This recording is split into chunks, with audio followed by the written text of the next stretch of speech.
Ready to move in premium triplex villas at Bachapalli APR Projects. కొట్టే సాయిని శ్రీకాళహస్తిలో ఆ ఎవరు చెంపదెబ్బ కొడితే నాకు చాలా కదిలిపోయింది. నిరసనకు కూడా మీకు చెప్పడానికి వీలు లేదంటే నేను ఢిల్లీకి వెళ్తా వచ్చాను. వచ్చి నాకు ఒకటే అనిపించింది, ఇక్కడ కొట్టే సాయి లాంటి నిలబడే వాళ్ళకి ధైర్యం చెప్పాలి, ఇక్కడ నేను రావాలి, అందుకని వచ్చిన రోజున. ఇది ఎందుకు చెప్తున్నానంటే మనందరం సమిష్టిగా ఆలోచించకపోతే కొంతమంది చేతిలోకి అధికారం ఉండిపోద్ది. మనలో మనం కొట్టుకుంటా ఉన్నాం, మనలో మనం విడిపోతూ ఉన్నాం.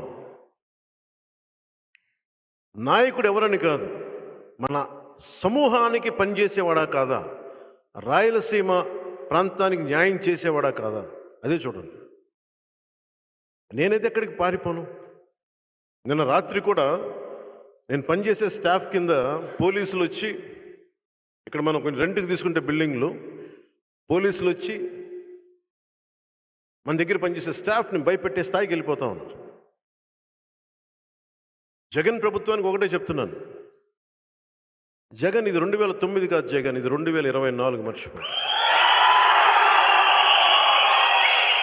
మీకు చెప్తున్నాను, ముఖ్యంగా మీరందరూ రాయలసీమ ప్రాంతం నుంచి వచ్చారు కాబట్టి చెప్తున్నాను, నేను ప్రాణాలకు తెగించే వచ్చాను రాజకీయాల్లోకి. నేను భయపడ్డా. నేను రౌడిజంకి, గుండాలకి, దాష్టీకాలు చేసే వాళ్ళకి నేను భయపడే వ్యక్తిని కాదు. కాకపోతే మూర్ఖంగా వెళ్ళిపోయి, ఏ వ్యూహం లేకుండా వెళ్ళిపోయి ప్రాణాలు అర్పించుకున్న అజ్ఞానిని కూడా కాదు.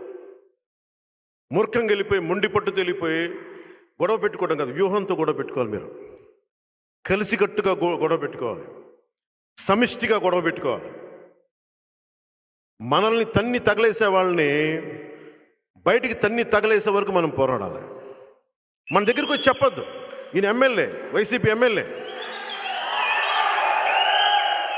నిజంగా వైసీపీ ప్రజాస్వామ్యబద్ధమైన పార్టీ అయితే, పార్టీ కోసం నిలబడ్డ వ్యక్తి, నువ్వు ఎంత ఎమ్మెల్యే అవ్వు,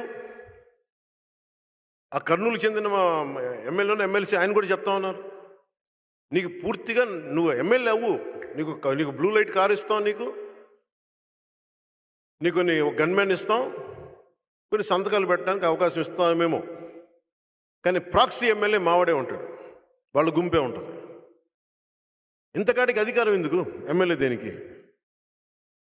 అలాంటి వ్యధ పడే ఈ రోజున మన శ్రీనివాసులు గారు, ఆరణి శ్రీనివాసులు గారు వ్యధతో బయటకు వచ్చాడు ఈ రోజున. వైసీపీ ప్రజాస్వామ్యంలో నువ్వు బతకనివ్వాలి కదా, ప్రజల చేత ఎన్నుకోబడ్డ వ్యక్తి కదా. రాయలసీమ నుంచి ప్రతిసారి 2008లో ఉండింది తెగింపు,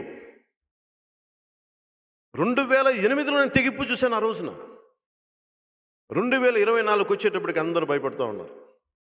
ఆ భయం అనే ఇనప తెరల్ని పగలగొట్టుకొని ఈ రోజున శ్రీనివాసులు గారు వచ్చారు.